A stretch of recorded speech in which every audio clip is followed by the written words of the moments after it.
Some houses creak. Some houses groan. But on the outskirts of the small, forgotten town of Berwick Hollow, there was a house that hummed. A steady, low, vibrating note that echoed through the walls long after sunset. And for years, no one lived there long enough to explain why. This is the story of the last person who tried. Her name was Mara Ellison. And she learned, far too late, that some houses make noise for a reason. Mara never considered herself superstitious. She was a researcher, a documentarian, someone who prided herself on logic before fear. Yet her career had stalled after her last two documentaries flopped. When her producer suggested she gather material on the strange folklore of abandoned places, she jumped at the chance. That's how she ended up driving 3 hours into rural nowhere, following a poorly drawn map to a Victorian house built in 1894. The locals called it the Hammond House, though no one could tell her why. Even before she saw the building, she felt it. A faint, pulsing vibration vibrated in the steering wheel as she approached. Almost like bass from a distant speaker, or the rumble of machinery deep underground. She slowed her car, glanced at her equipment in the backseat, and whispered, "Okay, let's see what you've got." The house emerged from the trees like something waiting on purpose, 3 stories tall, windows dark and lifeless, its wooden frame sagging with age. The wraparound porch leaned slightly, as if exhaling under its own weight. But what held Mara's attention wasn't the structure, it was the sound. A hum, steady, low, and unnatural, carried across the overgrown grass. She felt it more than heard it. A vibration along her ribs. A pressure in her teeth. Like the house was alive. Inside, the house smelled of dust and cedar. The air felt too still, as though nothing had moved inside for years. She set up her camera, tripod, and digital recorder. Documentary log, day 1, she spoke into the lens. "I'm spending 3 nights in the Hammond House. Locals claim it hums after dark. No confirmed reports. No scientific explanation. We'll see." She paused the recording and exhaled. Behind her, the house gave a quiet creak. Mara spent most of the evening cataloging rooms. The kitchen was stripped bare. The parlor looked untouched for decades. Upstairs, dust-covered portraits hung crookedly in the hallway, faces turned toward the floor as though ashamed of something. Her footsteps on the staircase were the only sound. Until night settled fully. Her watch read 11:14 p.m., when she heard it again. Hum. Deep. Resonant. It came from somewhere below. Under the floorboards, or perhaps beyond the walls. Mara froze. Her digital recorder picked up the sound. She could see the audio spikes, but it didn't seem loud in the air. It was inside the house. Inside the wood, the nails, the very foundation. And then it grew louder. She grabbed her flashlight and whispered, "Is that the boiler?" But the house had no electricity. No working pipes. No machinery. Her heart quickened. Mara followed the vibrating sound to the basement door. The old latch rattled slightly from the tremor. She swallowed hard.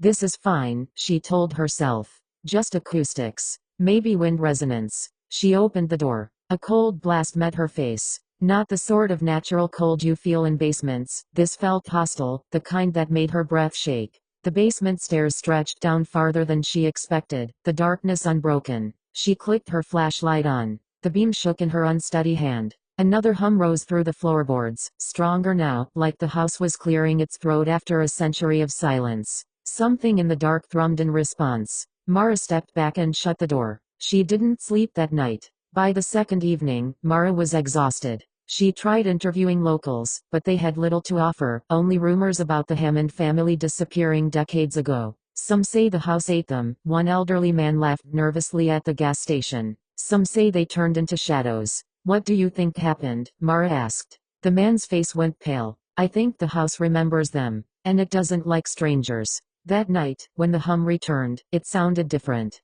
Layered. Not one tone, but many, faint harmonies weaving under and over one another. As though voices hid inside the sound. Mara, trembling, lifted her recorder and whispered, "Are there people down there?" The hum deepened. A second tone vibrated the windows. A third pulsed through the walls. She backed against the staircase, trying to convince herself she was misinterpreting the sound. Maybe the house's structure was shifting with temperature changes. Maybe. A whisper rose from the floorboards. Soft. Musical. Urgent. Mara's breath caught. The whisper stretched into a faint phrase. It sounded like, "Don't go." She stumbled backward, knocking over her camera. "Hello," she called, voice quivering. "Is someone here? Do you need help?" The basement door seemed to vibrate. Hum. Then another whisper. "Stay out." Mara felt her blood turn cold. Something wasn't trying to lure her in. Something was trying to warn her. Unable to sleep, Mara sifted through the house's old documents. She found a small locked drawer inside the office desk. A rusted key lay nearby. Inside were letters, brittle, yellow, written in elegant cursive. They belonged to Elias Hammond, the original owner. One letter stood out. The vibrations worsen every night. I've sealed the lower rooms. The singing grows clearer. They are not ours. Something else lives beneath the house, something older. Another, my wife hears them calling her name. Our children see shapes in the walls. The house hums until dawn. I fear the structure is merely a shell built atop something we were never meant to disturb. Mara stared at the pages, horrified. The hum was not new. It had always been there. And the Hammonds had known. The hum arrived earlier on the third night. 8:03 p.m. The sunset hadn't even fully died when the vibration began, gentle at first, then rising steadily. The walls trembled. Dust drifted from the ceiling. Okay, I need to stay calm, Mara whispered, gripping her flashlight. But this time, the sound was different. It didn't come from below. It came from everywhere. Within the floorboards. Inside the walls. Behind the window panes. The house felt like a giant instrument tuning itself. The hum rose higher. And the basement door latch clicked open on its own. Mara jumped. No, I'm not doing this, she breathed. But the door slowly creaked wide, as though an unseen hand had pushed it. From the pitch-black basement came a warm draft and a deeper, slower hum, like a choir singing one long, ancient note. Her recorder spiked wildly. Mara stepped back. A shadow shifted at the bottom of the stairs. Something was rising. She slammed the door shut. This time, the humming in the walls responded sharply, like a disapproving growl. Unable to stay in bed, Mara paced the upstairs hallway. The portraits seemed different now, faces slightly more turned toward her, expressions subtly altered.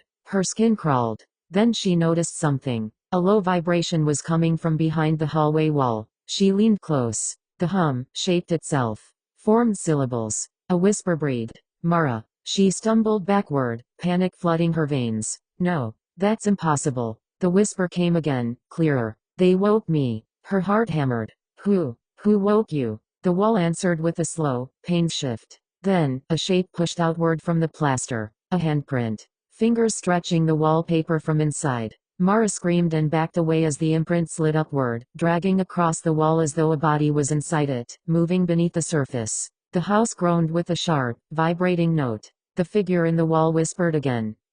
Run. The hum intensified, drowning the voice. Mara bolted downstairs with her bag, desperate to escape. She grabbed the front door handle and yanked. It didn't budge. She twisted harder. Nothing. The house hummed louder, shaking the air. The sound became blinding, suffocating, like standing inside a giant speaker. Let me out, she shouted, pounding the door. The vibration deepened until she felt it in her skull. Her eyes watered. And then a moment of silence. Not peaceful silence. Predatory silence. Mara slowly turned. The basement door was wide open. Something stood in the darkness at the bottom of the steps. A pale outline of a tall, gaunt figure, slightly glowing, vibrating in rhythm with the hum. It was shaped like a person. But it didn't move like one. It flickered, buzzed, shifted in and out of the shadows like a tuning fork made of flesh. And it began climbing the stairs. One slow, trembling step at a time. Mara scrambled up the staircase to the attic, slamming the door behind her.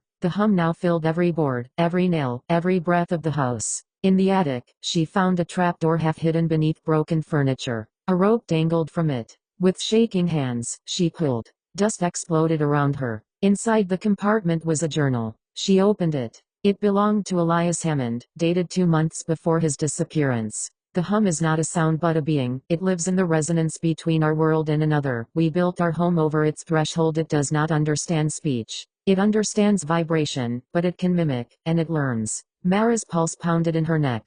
Tonight it took the shape of my son. I know now that the harmonic entity does not kill by force, but by resonance. It hums until the mind breaks. The last entry chilled her blood. If anyone finds this, the only way to silence it is to disrupt its tone. Every being has a natural frequency. Find it, and break it. Below her, the attic steps creaked. Something humming beneath the staircase. Coming closer. Mara's mind raced. She had no weapons. No way out. Only her equipment case. Her eyes widened, her tuning forks. She used them for audio calibration during shoots. They produced specific frequencies. The hum in the house deepened. The attic door shuddered violently. She grabbed the heaviest tuning fork, 256 Hz, and struck it against a beam. It rang out, clear and unwavering. The house froze. For the first time in hours, the hum faltered. Below, the vibrating footsteps paused. "Come on," Mara whispered. "Let this work." She struck a second fork, 440 Hz, the standard tuning note. The tone echoed through the attic. The hum stuttered, cracked. The figure behind the attic door let out a warped, warbling sound like a choir collapsing into static. The house responded violently, boards snapping, nails groaning, walls pulsing. Mara struck a third fork hard, making the tones overlap into a disharmonic clash. The house screamed. Not loudly, but with a shattering, metallic shriek that pierced the floorboards. The attic door buckled. The figure burst through, its shape disintegrating, flickering like it was made of vibrating light. The tuning forks made its form collapse inward on itself, destabilizing. The house's hum spiraled into a chaotic, painful vibration. Mara screamed and swung the forks together. The frequencies collided. A shockwave ripped through the attic, and the humming stopped. Completely. The figure vanished. The walls went still. The floor no longer vibrated. For the first time since she arrived, the house was quiet. Mara collapsed onto the dusty floor, gasping in relief. But the quiet felt wrong. Oppressive. Like the air was holding its breath. She stood shakily, grabbing her equipment. She didn't care about the documentary anymore. She just needed to leave. She walked down the stairs. The front door opened easily, no resistance, no hum. The path outside lay still under the moonlight. Mara stepped out, and the moment her foot touched the grass, a faint vibration buzzed in her pocket. Her recorder. She slowly pulled it out and pressed play. At first there was only static. Then, a low hum, slowly growing, and beneath it, a whisper. Her whisper. A playback of her voice from earlier. Except she had never said the words that followed. It learned my frequency. Mara's heart stopped cold. A second whisper layered under the first, deeper, trembling. Not her voice. You cannot leave. The house lights flickered on behind her. But there was no power. The hum restarted, this time not from the house, but from the ground beneath her feet. The earth vibrated. The trees vibrated. And slowly, the hum spread outward. Into the town. Into the dark. Into everything. Mara dropped the recorder and ran, but the vibrations followed her, like footsteps made of sound. Not fast. Not aggressive. Just patient. Learning. Following her frequency. Berwick Hollow remains quiet. Too quiet. The locals say they hear a faint, rhythmic vibration late at night, like an endless breath beneath the soil. And sometimes, when the wind is still, the house that hummed at night seems to hum again. Not because something is inside it, but because something escaped. Something that learned a new tone. A human one. Some say Mara never stopped running. Others say she never made it out of the woods. But if you stand outside the Hammond house at midnight, you'll hear it. A new voice in the hum. Soft. Desperate. Almost pleading. It sounds like a woman calling for help. A woman whose tone the house remembers. A woman it will never let go. And each night, the hum grows louder. Because the house is still hungry. And it is still learning. Period.